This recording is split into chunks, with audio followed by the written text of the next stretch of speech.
తొలి ఏకాదశి ఎంతో పవిత్రమైన విశేషమైన రోజు. ఏ మంచి పని ప్రారంభించినా దశమి ఏకాదశుల కోసం ఎదురు చూడడం హిందువుల సాంప్రదాయం. ఏడాది పొడుగునా ఉండే 24 ఏకాదశుల్లో ఆషాఢ శుక్ల ఏకాదశి తొలి ఏకాదశిగా పరిగణిస్తారు. పూర్వకాలంలో ఈ రోజుని సంవత్సర ఆరంభంగా పరిగణించేవారు. వానకారు మొదలైతే అనారోగ్యాలు తలెత్తడం సహజం. శరదృతువు యమ దంష్టిక అంటే యముడి కోర.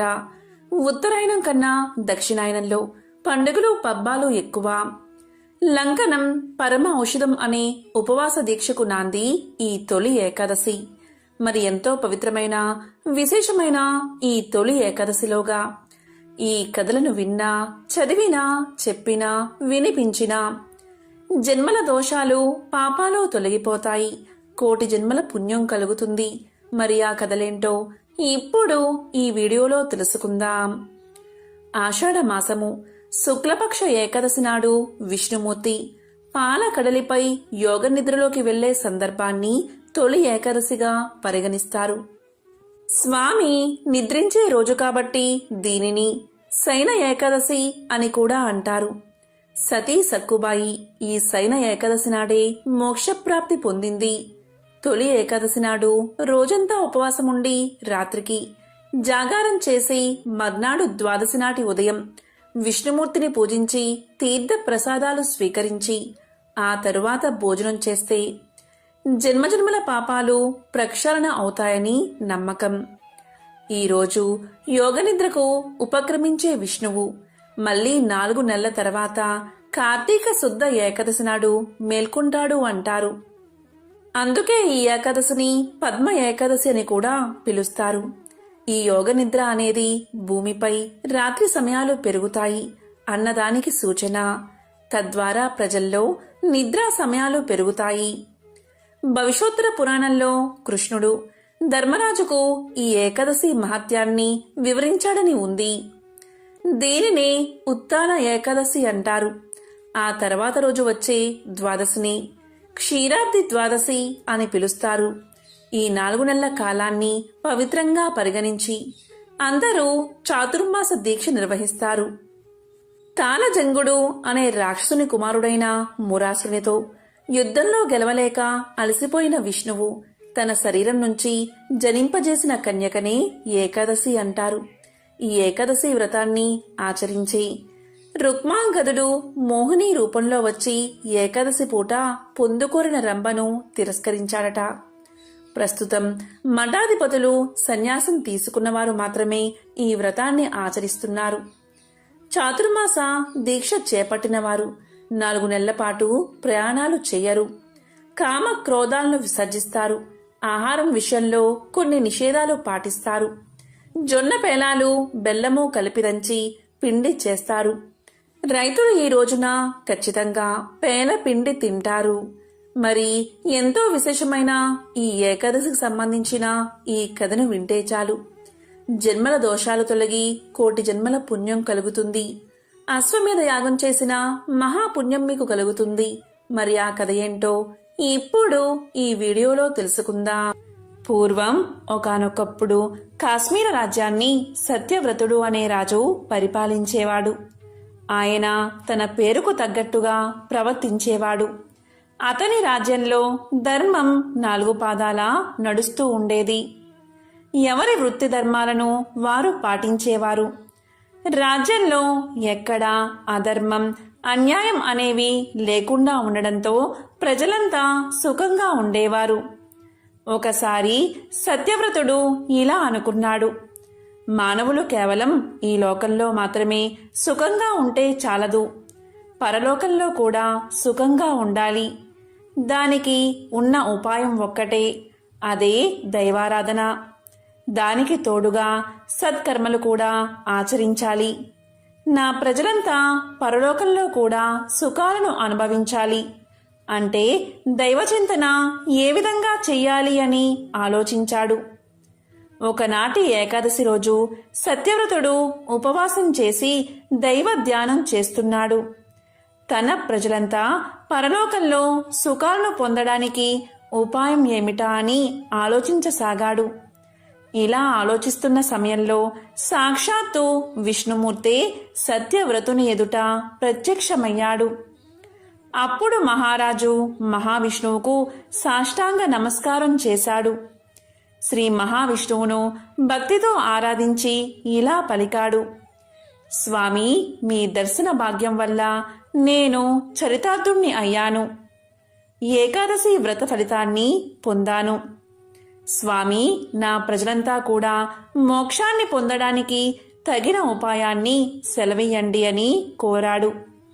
అప్పుడు శ్రీమన్నారాయణుడు ఇలా పలికాడు: సత్యవ్రత, ప్రజలందరి క్షేమాన్ని కోరుకునే నువ్వు ఎంతటి దయామయుడో నాకు తెలుస్తుంది. నీ ప్రజలంతా ఇహపర లోకాల్లో సుఖాలు అనుభవించాలి అంటే ఏకాదశి అనే గొప్ప వ్రతముంది. దీనిని 12 సంవత్సరాల వారి నుండి 65 సంవత్సరాల వరకు ప్రతి ఒక్కరూ ఆచరించవచ్చు. ప్రతి సంవత్సరంలో వచ్చే 24 ఏకాదశి తిథుల్లోనూ ఉపవాసం చేసి నన్ను పూజించాలి. ఆ తరువాత రాత్రిపూట జాగరణ చెయ్యాలి. మరునాడు ద్వాదశి తిథి నాడు తిరిగి నన్ను పూజించాలి. ద్వాదశి గడియలు వెళ్ళిపోక మునిపే పారణ చెయ్యాలి. 65 సంవత్సరాలు దాటిన వృద్ధులు, రోగ పీడితులు, గర్భవతులైన స్త్రీలకు ఈ వ్రత నియమాలు వర్తించవు. మిగతా వారంతా ఈ వ్రతాన్ని ఆచరిస్తే నీ కోరిక తప్పనిసరిగా సిద్ధిస్తుంది. శ్రీకృష్ణ పరమాత్మకు ఒక్క నమస్కారం చేస్తే చాలు 100 అశ్వమేధ యాగాలు చేసిన ఫలితం లభిస్తుంది. లోకంలో 100 అశ్వమేధ యాగాలు చేసిన వారు చేసిన పుణ్యం పూర్తయిన తర్వాత మళ్లీ భూలోకంలో పుట్టవలసి వస్తుంది. కానీ శ్రీకృష్ణ పరమాత్మకు నమస్కారం చేసిన వారు మరలా పుట్టడం అనేదే ఉండదు. కనుక రాజా, నీ ప్రజలందరి చేత ఏకాదశి వ్రతాన్ని చేయించు. వ్రతం చేసినందుకు వారికి, చేయించినందుకు నీకు పుణ్యం లభిస్తుంది అని చెప్పి శ్రీమన్నారాయణుడు అంతర్ధానమయ్యాడు. వెంటనే సత్యవ్రతుడు సభను ఏర్పాటు చేశాడు. శ్రీమన్నారాయణుడు తనకు చెప్పిన విషయాలన్నీ సభలోని వారందరికీ తెలియచేశాడు. అది విన్న సభలోని వారంతా రాజ్యంలోని ప్రజలంతా ఏకాదశి వ్రతం చేసేటట్లుగా ప్రయత్నిస్తామని మాట ఇచ్చారు. అప్పుడు సత్యవ్రతుడు ఇలా పలికాడు: నేను ప్రజలు మేలుకోరే ఈ శాసనం చేస్తున్నాను. ఈ శాసనాన్ని ఎవరూ కూడా ఎటువంటి పరిస్థితుల్లో కూడా ఉల్లంఘించకూడదు. తప్పనిసరిగా అందరూ కూడా ఏకాదశి వ్రతాన్ని పాటించి తీరాల్సిందే అని శాసనం చేసి రాజ్యమంతటా చాటింపు వేయించాడు. పండితులైన బ్రాహ్మణులు పిలిచి పురాణంలోని ఏకాదశి వ్రత విధానాన్ని, మహత్యాన్ని రాజ్యమంతటా ప్రచారం చేయించాడు. సత్యవతుని ఆజ్ఞ ప్రకారం ప్రజలంతా ఏకాదశి వ్రతాన్ని ఆచరిస్తున్నారు. ఆనందంగా కాలాన్ని గడుపుతున్నారు. సత్యవ్రతుని వైభవాన్ని, ప్రజల భక్తి శ్రద్ధలను చూశాడు ఇంద్రుడు. ఇలా అనుకున్నాడు: నేను మిక్కిలి కష్టపడి 100 అశ్వమేధ యాగాలు చేసి ఈ ఇంద్ర పదవిని పొందాను. ఇప్పుడు సత్యవ్రతుడి రాజ్యంలోని వారంతా శ్రీకృష్ణనామ తత్పరులే. ఒక్క కృష్ణనామం పలికితే 100 అశ్వమేధ యాగాలు చేసినా ఫలితం లభిస్తుంది కదా. మరి ప్రజలంతా ఇన్ని ఏకాదశుల్లో ఎంతో కృష్ణనామ స్మరణ చేసి ఉంటారు కదా. వీరందరికీ ఎంతో పుణ్యం లభించి ఉంటుంది కదా. మరి వీరిలో ఏ ఒక్కడైనా నా ఇంద్ర పదవికి పోటీ వస్తాడేమో. కాబట్టి ఈ రాజ్యంలో అందరి చేత ఏకాదశి వ్రతాన్ని మానిపించాలి. ముందుగా రాజు వ్రతం చేయడం మానేస్తే ప్రజలు కూడా వ్రతం చేయడం మానేస్తారు. అప్పుడు నా ఇంద్ర పదవికి ఎటువంటి ఇబ్బంది ఉండదు అని దేవేంద్రుడు నిర్ణయించుకున్నాడు. వెంటనే తన ఆలోచనలను అమలు పరిచాడు. అందులో భాగంగా మాలిని అనే అప్సరసతో ఇలా పలికాడు: ఓ మాలిని, నీవు సత్యవ్రతుడి వద్దకు వెళ్లి నీ అందచందాలతో అతన్ని మోహంలో ముంచెత్తు. అతని ఏకాదశి వ్రతాన్ని దూరం చెయ్యి అని చెప్పి భూలోకానికి పంపించాడు. ఒకనాడు కొందరు అరణ్య ప్రాంతవాసులు సభకు వచ్చారు. వారు మహారాజుతో ఇలా అన్నారు: మహారాజా, అడవిలోని క్రూర మృగాలు చుట్టుపక్కల ఉన్న మా గ్రామాల్లోకి వస్తున్నాయి. మనుషులను, పశువులను ఆ క్రూర మృగాలు ఆహారంగా తినేస్తున్నాయి. అందుకే ప్రజలంతా వాటిని చూసి భయపడుతున్నారు. కనుక మీరు వేటకు ఆ ప్రాంతానికి వచ్చి క్రూర మృగాలను సంహరించి మమ్మల్ని కాపాడండి అని మొరపెట్టుకున్నారు. వెంటనే సత్యవ్రతుడు ఇలా పలికాడు, నేనే వచ్చి మీ భయాన్ని పోగొడతాను అని చెప్పి వారిని పంపించాడు. ఆ తరువాత సత్యవ్రతుడు వేటకు బయలుదేరాడు. 7 రోజుల పాటు వేట నిర్విఘ్నంగా సాగింది. సత్యవ్రతుడు రాజ్యానికి తిరిగి ప్రయాణం కాబోతున్నాడు. ఆ రోజు రాత్రి శిబిరంలో విశ్రాంతి తీసుకుంటున్న సత్యవ్రతుడికి ఒక స్త్రీ దీనంగా ఏడుస్తున్న శబ్దం వినిపించింది. అప్పుడు సత్యవ్రతుడు భటులతో ఆ ఏడుస్తున్న స్త్రీని నా వద్దకు తీసుకురండి అని ఆదేశించాడు. వెంటనే భటులు వెళ్లి రోదిస్తున్న స్త్రీని సత్యవ్రతుడి వద్దకు తీసుకువచ్చారు. ఆమెను చూసిన సత్యవ్రతుడు ఆమె యొక్క ఎటువంటి కష్టాన్నైనా తీర్చాల్సిందే అని నిర్ణయించుకున్నాడు.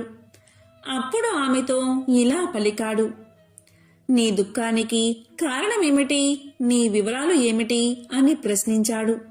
దానికి ఆమె ఇలా చెప్పింది, మహారాజా, నాకు తల్లిదండ్రులు లేరు. నా సోదరుడు నన్ను అమ్మేసి సొమ్ము చేసుకోవాలి అనుకుంటున్నాడు. అందుకే ఎవరికీ తెలియకుండా పారిపోయి ఈ అడవిలోకి వచ్చాను. ప్రస్తుతం నాకు ఎవరూ దిక్కులేరు. నా మీద దయవుంచి నాకు మళ్లీ జీవితాన్ని ప్రసాదించండి అని కోరుకుంది. రాజు ఆమె మాటల మాయలో పడిపోయాడు. ఆమెను వెంటబెట్టుకుని తన సామ్రాజ్యానికి తీసుకువచ్చాడు. ఆమె అందానికి లొంగిపోయి ఆమెను వివాహం కూడా చేసుకున్నాడు. దాంతో ఆమె చిన్న రాణి అయ్యింది. తాను వచ్చిన పని పూర్తి కాబోతున్నదని అనుకుంటూ చిన్నరాణి భర్త మాటను లెక్క చేయడం మానేసింది. మహారాజు చిన్న చిన్న విషయాలు పట్టించుకునేవాడు కాదు. ఆమె ఎలా చెబితే అలాగే చేసేవాడు. ఇక చిన్న రాణిలో నేను ఏది అంటే అదే జరిగి తీరాలి అని మూర్ఖత్వం వచ్చేసింది. మహారాజు కూడా ఆమె మాయలో పూర్తిగా మునిగిపోయాడు. ఇలా కాలం గడుస్తూ ఉండగా ఒకరోజు ఏకాదశి రానే వచ్చింది. అందరూ ఏకాదశి వ్రతం చేయడానికి సిద్ధమవుతున్నారు. రాజు కూడా వ్రతాచరణకు సిద్ధమవుతున్నాడు. ఇంతలో చిన్నరాణి తన పుట్టినరోజు వేడుకలు తప్పనిసరిగా జరిపించాలి అని మహారాజుకు వర్తమానం పంపింది. కేవలం మహారాజే కాదు, రాజ్యంలోని వారంతా తన పుట్టినరోజు వేడుకల్లో తప్పనిసరిగా పాల్గొవాలి అని వర్తమానం పంపించింది. చిన్నరాణి పంపిన వార్తను విని మహారాజు ఆశ్చర్యపోయాడు. ఒకవైపు అందరూ ఉపవాస దీక్షను బట్టి వ్రతాన్ని ఆచరిస్తున్నారు. ఇక ఆ మహారాజు అందరినీ వ్రతం చెయ్యమని ఆదేశించాడు.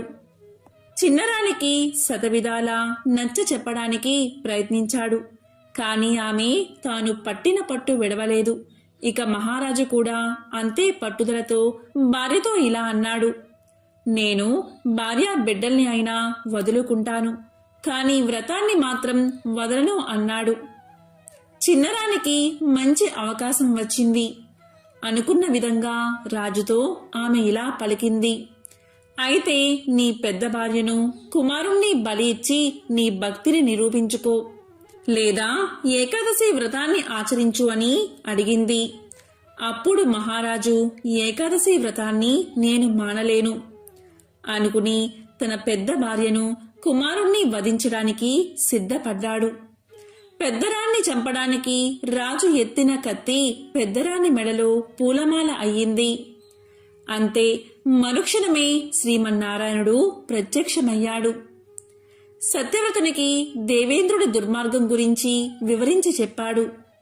ఈ మాలిని దేవేంద్రుడు నిన్ను వధించడం కోసం పంపిన అప్సరస. కాబట్టి సత్యవ్రత, నా అనుగ్రహం ఉన్నంత వరకు నువ్వు ఈ మాయలో చిక్కుకోవు. ఈ మాయలు నిన్ను ఏమీ చెయ్యలేవు. ఇకపై ఈ స్త్రీ మీద నీకు కలిగిన మోహాన్ని విడిచిపెట్టు. ఈమెను నీ రాజ్యం నుంచి తరిమి కొట్టు. నువ్వు ధర్మ మార్గాన్ని ఎప్పటికీ విడిచిపెట్టకు. నీకు అంతా శుభమే కలుగుతుందని చెప్పి శ్రీమన్నారాయణుడు అంతర్ధానమయ్యాడు.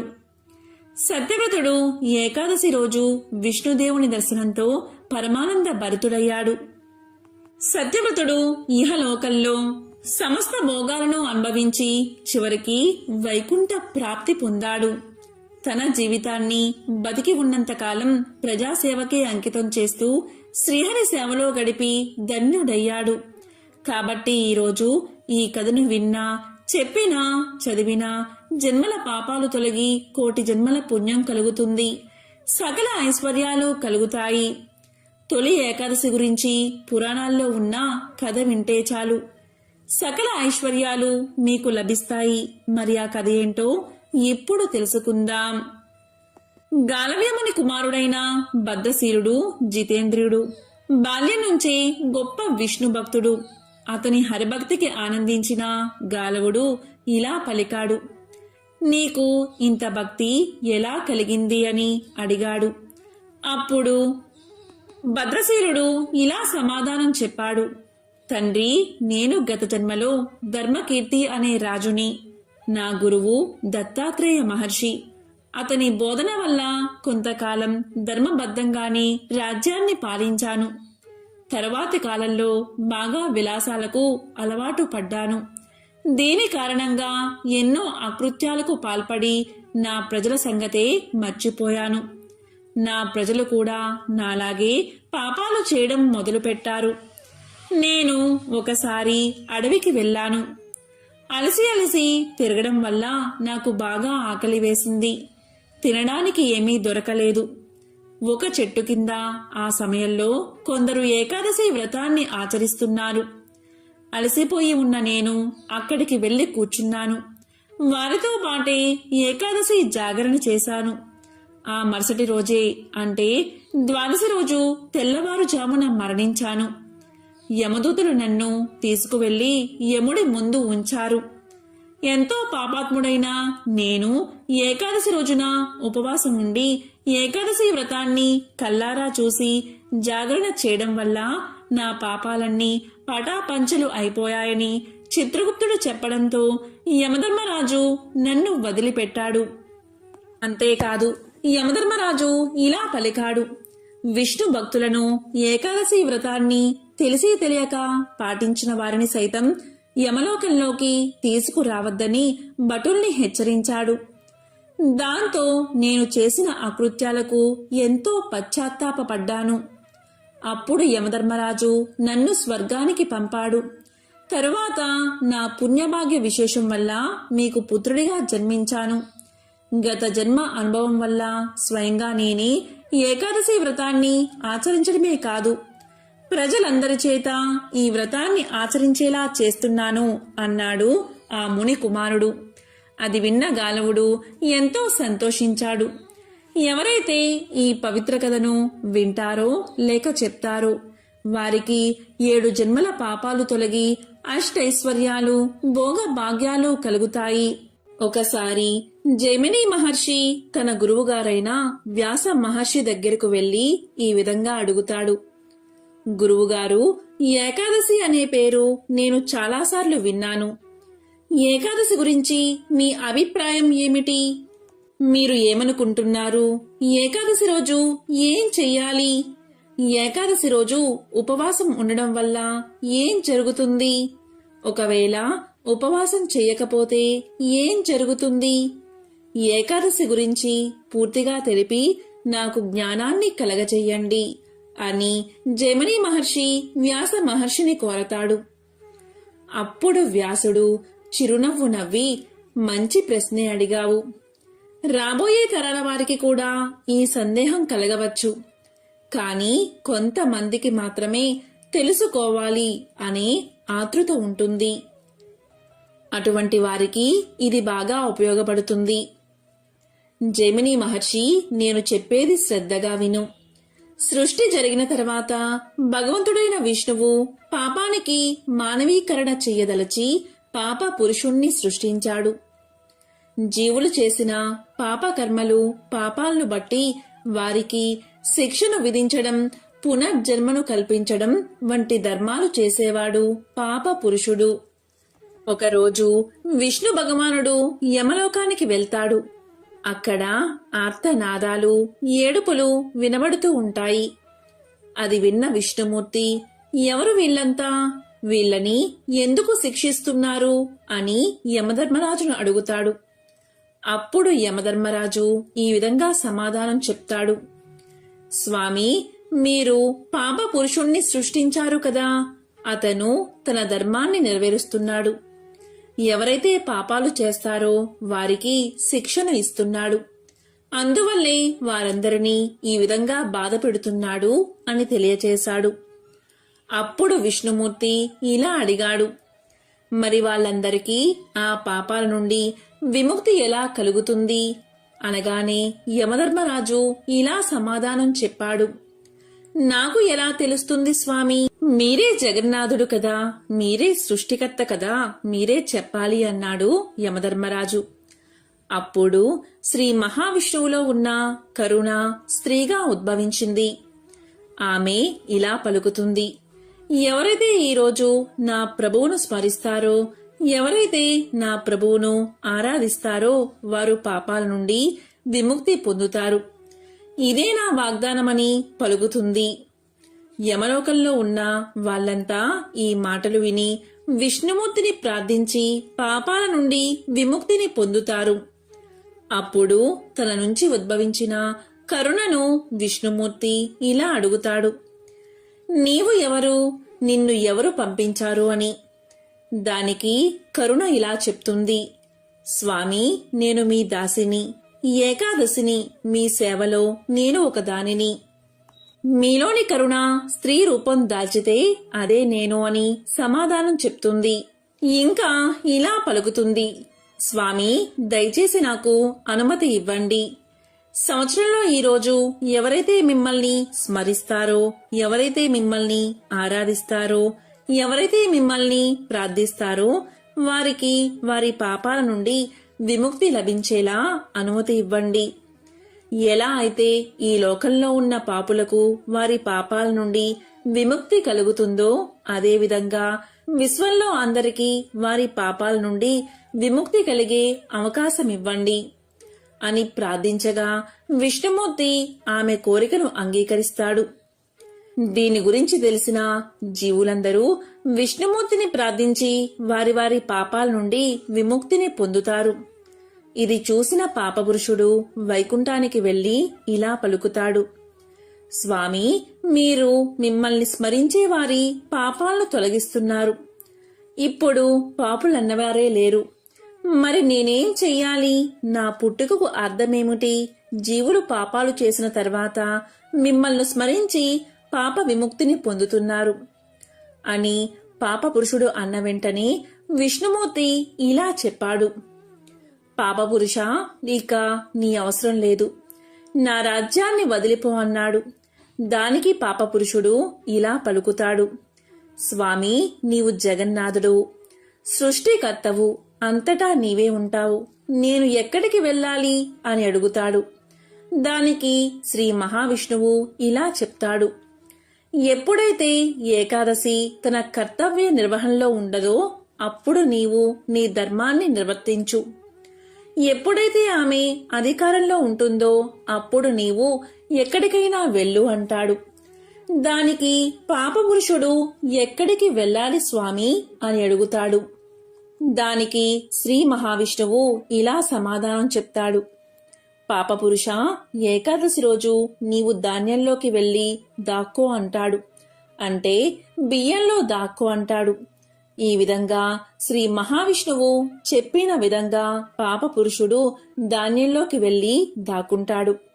అందుకే ఏకాదశి రోజు అన్నం తినడం పాపమని చెప్తారు అని వ్యాస మహర్షి జైమిని మహర్షికి తెలియచేశాడు. అంతేకాదు, జైమిని మహర్షి మనకు ఉండే 11 సూక్ష్మ జ్ఞానాలు పరమాత్మ మీదే లగ్నం చెయ్యాలి. ఏకాదశి రోజు చేసే ఉపవాసం ఎందుకు అంటే, ఏక అంటే 1, దశ అంటే 10, ఏకాదశి అంటే 11. ఉపవాసంలో ఉప అంటే దగ్గరగా, వాసము అంటే ఉండడం. మనిషి యొక్క 11 సూక్ష్మ జ్ఞానాలతో శ్రీ మహావిష్ణువుకు దగ్గరగా ఉండడమే ఏకాదశి ఉపవాసం. ఈరోజు తిండి నిద్ర వదిలేసి 11 సూక్ష్మ జ్ఞానాలను భగవంతుడి మీదే ఉంచాలి. 5 జ్ఞానేంద్రియాలు మరియు 5 కర్మేంద్రియాలు మరియు మనసు మొత్తము కలిపి 11 దైవం మీద లగ్నం చేసి శ్రీ మహావిష్ణువును ధ్యానించాలి అని వ్యాస మహర్షి జైమిని మహర్షికి తెలియచేశాడు. ఈ సందర్భంగా ఏకాదశి జన్మ వృత్తాంతాన్ని ఇప్పుడు తెలుసుకుందాం. అనగనగా మురాసురుడు అనే రాక్షసుడు ఉండేవాడు. అతను మహాబలవంతుడు. ఇంద్రాది దేవతలను సైతం ఓడించి త్రిమూర్తుల మీదకే కాలు దువ్వడం మొదలుపెట్టాడు మురాసురుడు. ఆ బ్రహ్మ రాక్షసుని బారి నుంచి తమను కాపాడమంటూ ముల్లోకాల్లోని దేవతలంతా విష్ణుమూర్తిని ఆశ్రయించారు. దాంతో విష్ణుమూర్తి యుద్ధానికి సన్నద్ధుడై మురాసురునితో తలపడ్డాడు. ఇరువురికి మధ్య భీకరమైన సంగ్రామం మొదలైంది. 100 సంవత్సరాలుగా యుద్ధం జరుగుతున్నా ఎవరికీ స్పష్టమైన గెలుపు రాకుంది. ఈ లోపల విష్ణుమూర్తి యుద్ధంలో తనకు కలిగిన అలసటను తీర్చుకునేందుకు ఒక గుహలో విశ్రమించాడు. విష్ణుమూర్తి విశ్రాంతి తీసుకుంటున్న విషయం మురాసురునికి చేరింది. విష్ణువు నిద్రలో ఉండగానే అతన్ని సంహరించాలి అనుకుని నిదానంగా ఆ గుహను చేరుకున్నాడు. కాని విష్ణుమూర్తిది అంతా యోగ నిద్ర కదా. ఎప్పుడైతే చెడు తలంపుతో ఆయన దగ్గరకు మురాసురుడు చేరుకున్నాడో వెంటనే విష్ణుమూర్తిలోంచి ఒక శక్తి ప్రభవించింది. ఆమె ఏకాదశి. కేవలం తన కంటి చూపుతోనే ఆ మురాసురుణ్ణి భస్మం చేసింది ఏకాదశీదేవి. తన రక్షణ కోసం ప్రత్యక్షమైన ఏకాదశి దేవతను చూసి విష్ణుమూర్తి చాలా ప్రసన్నుడయ్యాడు. నీకేం వరం కావాలో కోరుకోమంటూ అభయాన్ని వసగాడు. దానికి ఏకాదశి తాను ఒక ముఖ్యమైన తిథిగా నిలిచిపోవాలి అని, ఎవరైతే ఆ తిథి రోజున ఉపవాసం ఉండి విష్ణుమూర్తిని ధ్యానిస్తారో వారి పాపాలన్నీ హరించుకుపోవాలని కోరుకుంది. ఆమె కోరికలకి విష్ణుమూర్తి తన అంగీకారాన్ని తెలపడంతో ఏకాదశికి విశిష్టత ఏర్పడింది. మురాసురుణ్ణి సంహరించినందుకు విష్ణుమూర్తికి కూడా మురారి అన్న పేరు సార్థకమయ్యింది. మోక్షాన్ని ప్రసాదించే గజేంద్ర మోక్షం కథను ఒక్కసారైనా వింటే చాలు, జన్మల పాపాలు తొలగి మోక్షం కలుగుతుంది. శ్రీ మహావిష్ణువు యొక్క సంపూర్ణ అనుగ్రహం కలుగుతుంది. మరి ఆ కథ ఏంటో ఇప్పుడు ఈ వీడియోలో తెలుసుకుందాం. భాగవతంలో గజేంద్ర మోక్షం కథ వివరించబడి ఉంది. ఒకసారి శుక్ర మహర్షి శ్రీ మహావిష్ణువు గజేంద్రుణ్ణి కాపాడడం కోసం భూలోకానికి వచ్చాడని పరీక్షిత్ మహారాజుకు తెలియచేశాడు. అప్పుడు పరీక్షిత్ మహారాజు గజేంద్రుడి కథను వివరించమని శుక్ర మహర్షిని వేడుకున్నాడు. మరి ఆ కథ ఏంటో ఇప్పుడు ఈ వీడియోలో తెలుసుకుందాం. క్షీరసాగర మధ్యంలో త్రికూటమనే పర్వతముంది. ఆ పర్వతానికి 3 శిఖరాలు ఉన్నాయి. ఒక శిఖరం బంగారంతో, ఇంకో శిఖరం ఇనుముతో, మరొకటి వెండితో అలరారుతూ ఉండేవి. ఆ కొండల మీద రకరకాలైన గగనచారులు, కిన్నెరలు విహరిస్తూ ఉండేవారు. ఆ పర్వతం మీద ఉన్న అడవులలో అడవి దున్నలు, ఖడ్గ మృగాలు, ఎలుగుబంట్లు మొదలైన క్రూర మృగాలతో పాటు ఏనుగులు కూడా ఉండేవి. ఆ ఏనుగులు గుంపులు గుంపులుగా తిరుగుతూ విహరిస్తూ ఉండేవి. ఒకరోజు ఆ గుంపులు ఆహారం కోసం దాహ బాధతో తిరుగుతూ సరోవరానికి చేరుతూ ఉన్నప్పుడు ఒక ఏనుగుల గుంపు చీలిపోయింది. అందులోని ఆడ ఏనుగులు గజరాజును అనుసరించి ఇంకో సరోవరాన్ని చేరుకున్నాయి. అలా ఏనుగులు చేరుకున్న ఆ సరోవరం అతి విశాలమైనది. ఆ సరోవరం నిండా వికసించిన కలువలు, తామరలు, ఇంకెన్నో జలచరాలు నివసిస్తూ ఉన్నాయి. వాటిలో కొన్ని మొసళ్ళు కూడా ఉన్నట్లు ఏనుగులకు తెలియదు.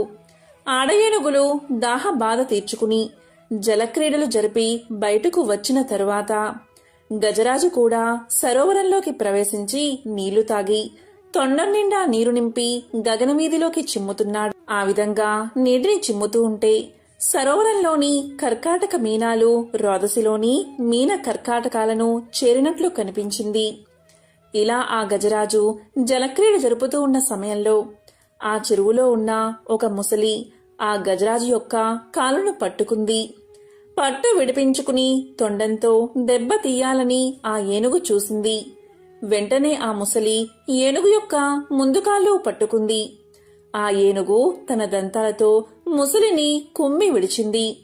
అప్పుడు ఆ ముసలి వెనుకవైపు వచ్చి ఏనుగు తోకను కుమ్మి చీల్చింది. అలా ఆ కరి మకరం ఒకదాన్ని ఒకటి కుమ్మి చీల్చుకుంటూ ఉండగా కరిబలం సన్నగిల్లుతుంది. జలమే తన నివాస స్థానం అవడం వల్ల మకరం బలం అంతకంతకు పెరుగుతూ ఉండడంతో గజరాజు నీరసిస్తుంది. ఈ విధంగా ముసలితో పోరు సాగించలేక దీనావస్థలో పడిన ఆ గజరాజు మకరాన్ని గెలవడం తన వల్ల కాదు అని నిశ్చయించుకుని తన్ని రక్షించమంటూ సర్వేశ్వరుడైన నారాయణుణ్ణి ప్రార్థించాడు. ఈ విధంగా ప్రార్థించాడు. అక్కడెక్కడో వైకుంఠపురంలోని ఓ మూల ఒక సౌధం. ఆ సౌధ పరిసరాల్లో మందారవనం, అందులో అమృత సరస్సు. అక్కడ మంచంపై లక్ష్మీదేవితో వినోదించు శ్రీమన్నారాయణుడికి ఏనుగు పాహి పాహి అని పెట్టిన కేక వినిపించగానే వెంటనే బయలుదేరాడు మహావిష్ణువు. భక్తుణ్ణి రక్షించడానికి భగవంతుడు బయలుదేరిన తీరు అమోఘం. గజేంద్రుడి ప్రాణాలు కాపాడాలి అనే ఉత్సాహంతో నిండిపోయిన విష్ణుమూర్తి లక్ష్మీదేవికి చెప్పలేదు. శంఖ చక్రాలను రెండూ చేతుల్లోకి తీసుకోలేదు. సేవకులనెవరినీ పిలవలేదు. గరుడ వాహనాన్ని సిద్ధపరుచుకోలేదు.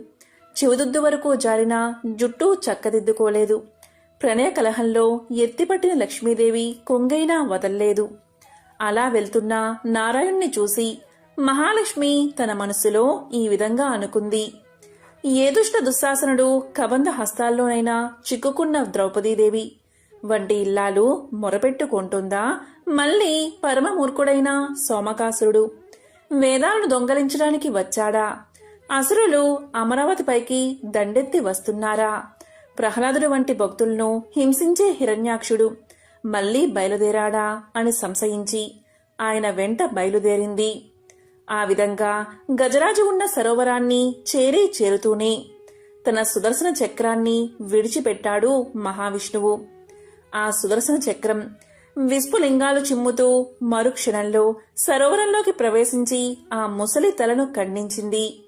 వెంటనే గజేంద్రుడు ఊపిరి పీల్చుకుని కొలను నుండి బయటకు వచ్చి కరణీ బృందాన్ని చేరి సంతోషంతో తొండం ఎత్తి పలకరించాడు. అప్పుడు శ్రీహరి తన శంఖాన్ని పూరించాడు. ఆ పాంచజన్యపు ధ్వని శత్రుజనానికి హృదయ విదారకం, సజ్జనులకు ఉల్లాసభరితాన్ని కలిగిస్తుంది. అప్పుడు నారాయణుడు తన కర స్పర్శతో ఆ కరిని అనుగ్రహిస్తాడు. ఆ అనుగ్రహంతో ఆ గజరాజు వైకుంఠాన్ని చేరుకుంటాడు. నిరంతరం ఎవరైతే శ్రీహరిని స్మరిస్తారో వారిని ఎప్పుడూ నేను విస్మరించను అని శ్రీదేవికి చెప్పగా ఆ లక్ష్మీదేవి దీనుల మొరవిని వారిని రక్షించే శ్రీ మహావిష్ణువుతో రావడం కంటే భాగ్యం ఏముంటుంది అని అనుకుంటుంది. గజరాజు నీటి నుండి తామర పుష్పాన్ని తీసుకువచ్చి స్వామివారి పాదాల దగ్గర పెట్టి నమస్కారం చేసింది. ముసలి చనిపోయినప్పుడు అందులో నుండి ఒక గంధర్వుడు వచ్చి గంధర్వ లోకానికి వెళ్లిపోయాడు. ఇలా కథ వింటూనే పరీక్షితుడు శుక్ర మహర్షితో ఇంతటి పుణ్యం ఆ గజరాజుకు ఎలా వచ్చిందో చెప్పమని అడగగా అప్పుడు శుక్ర మహర్షి ఇలా చెప్పసాగాడు. ఒకప్పుడు ద్రవిడ దేశాన్ని పరిపాలించే రాజు ఉండేవాడు. అతను అష్టాక్షరి మంత్రోపదేశాన్ని పొంది ఒక పర్వత శిఖరానికి చేరుకుని అక్కడ అష్టాక్షరి మంత్రం ఉపాసన చేద్దామని భావించి అక్కడే మంత్రజపం చేస్తూ ఉండగా అక్కడికి అగస్త్య మహర్షి వచ్చాడు. అయితే మంత్రజపం చేస్తున్నానని మహర్షి వచ్చినా లేవకపోవడంతో ఆగ్రహించిన అగస్త్యుడు నువ్వు ఏనుగు యోనియందు జన్మిస్తావు అని అతన్ని శపించాడు. అయితే మహాపురుషులు ఏనాడైతే మీ ఇంటికి వస్తారో ఆ రోజే మీ పూజ ఫలించిందని గుర్తు పెట్టుకోవాలి అనడంతో అలా గజరాజుగా జన్మించి తన ప్రాణాలు పోయే సమయంలో గత జన్మలో చేసిన మంత్రానుష్ఠాన ప్రభావం వల్ల శ్రీమన్నారాయణుడు గుర్తుకు వచ్చి శరణాగతి చేశాడు.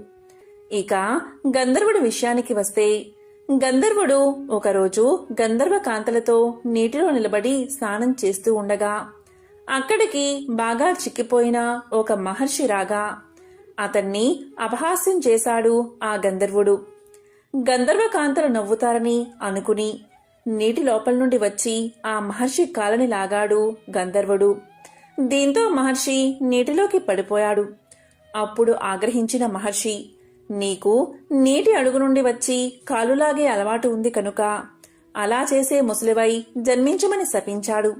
ఆ విధంగా సుదర్శన చక్రంతో తల నరకబడగా అతనికి శాప విమోచనం కలిగింది. అందుకే గంధర్వుడయ్యి గంధర్వ లోకానికి వెళ్లిపోయాడు. ఈ విధంగా గజేంద్ర మోక్షం కథను శుక్ర మహర్షి పరీక్షిత్ మహారాజుకు తెలియచేశాడు. ఈ విధంగా భాగవతంలో చెప్పిన కథలన్నీ ఒక ఎత్తు అయితే గజేంద్ర మోక్షం ఒక ఎత్తు. ఎవరైతే ఈ గజేంద్ర మోక్షం కథని శ్రద్ధగా వింటారో వారి పాపాలన్నీ పరిహరించబడతాయి.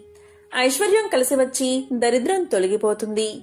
గ్రహదోషాల వల్ల కలిగే పీడలు తొలగిపోతాయి. ఎంతో పవిత్రమైన విశేషమైన ఈ రోజు ఈ కథలను విన్నా, చదివినా, చెప్పినా, వినిపించినా జన్మల దోషాలు తొలగి కోటి జన్మల పుణ్యం వస్తుంది.